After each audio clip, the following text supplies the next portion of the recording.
warahmatullahi wabarakatuh. Perkenalkan, nama saya Lina Sartika, perwakilan dari kelompok 6, akan membacakan materi metabolisme dan bioenergetika protein. Yang pertama, pengertian. Proses penguraian protein dalam tubuh meliputi reaksi deaminasi, dekarboksilasi, dan transaminasi.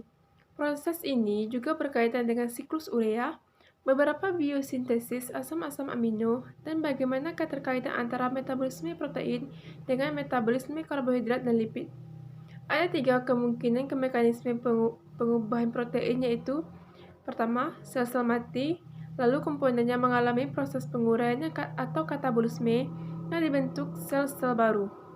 Kedua, masing-masing protein mengalami proses penguraian dan terjadi sintesis protein baru tanpa ada sel-sel yang mati. Yang ketiga, protein dikeluarkan dari dalam sel diganti dengan siklus protein baru. Yang kedua, katabolisme protein.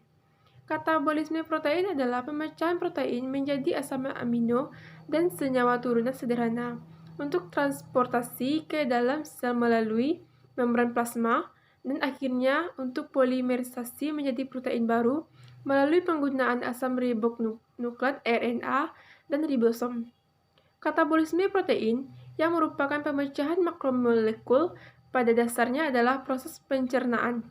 Katabolisme protein paling sering dilakukan oleh endoprotease dan non-spesifik. Namun, protease spesifik digunakan untuk membelah protein untuk tujuan pengaturan dan perdagangan protein. Salah satu contoh adalah subkelas dari enzim proteolitik yang disebut oligopeptidase. Yang ketiga, katabolisme asam amino. Katabolisme asam amino adalah proses pemecahan molekul asam amino menjadi molekul yang lebih sederhana untuk dibuang gugus aminanya dan rangka karbonnya digunakan sebagai penghasil energi. Katabolisme asam amino dapat terjadi apabila tubuh kelebihan pasokan asam amino dari makanan karena tubuh tidak bisa menyimpan kelebihan asam amino, atau karena tubuh sangat kekurangan energi disebabkan kelaparan yang sangat ekstrim.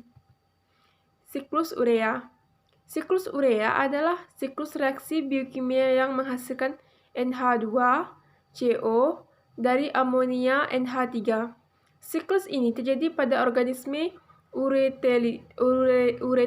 Siklus urea mengubah amonia yang sangat beracun menjadi urea untuk diekskresi. Siklus ini adalah siklus metabolisme protein pertama yang ditemukan Haskell dan Kurt. 5 tahun kemudian ditemukan siklus TCA. Siklus ini dijelaskan secara lebih rinci nanti oleh Ratner dan Cohen. Siklus urea terjadi terutama di hati dan pada tingkat lebih rendah di ginjal. Anabolisme asam amino. Anabolisme adalah reaksi pembentukan molekul sederhana menjadi molekul yang kompleks. Reaksi anabolisme merupakan peristiwa sintesis atau penyusunan sehingga memerlukan energi dan dibentuk oleh reaksi endogenik. Contohnya, reaksi anabolisme diantaranya adalah fotosintesis atau sintesis karbohidrat dengan bantuan energi cahaya matahari, kemosintesis dengan bantuan energi kimia. Sintesis protein terbagi 2 tahap. Yang pertama, transkripsi.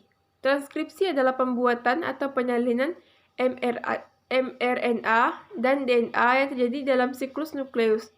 Tahapan ini merupakan proses awal sebelum translasi kode genetik menjadi polipeptida atau protein. Proses transkripsi ini dibantu oleh enzim RNA polimerase. Tahap transkripsi dapat dijabarkan menjadi 3 tahapan, yakni inisiasi, elongasi, dan terminasasi. Yang kedua, translasi. Translasi merupakan proses pembuatan protein. Dalam hal ini, mRNA yang telah mentransfer ke sitoplasma, tepatnya di ribosom, akan segera diterjemahkan menjadi asam amino. Asam amino yang akhirnya membentuk protein. Di ribosom tersusun atas 40% RNA dan 60% protein. Proses translasi dapat dijabarkan menjadi 3 tahapan, yaitu inisiasi, elongasi, dan terminasasi. Bioenergetika protein.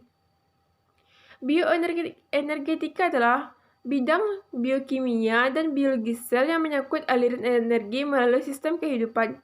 Ini adalah area aktif penelitian biologi yang mencakup respirasi seluler dan banyak proses metabolisme enzimatik lainnya yang mengarah pada produksi dan pemanfaatan energi.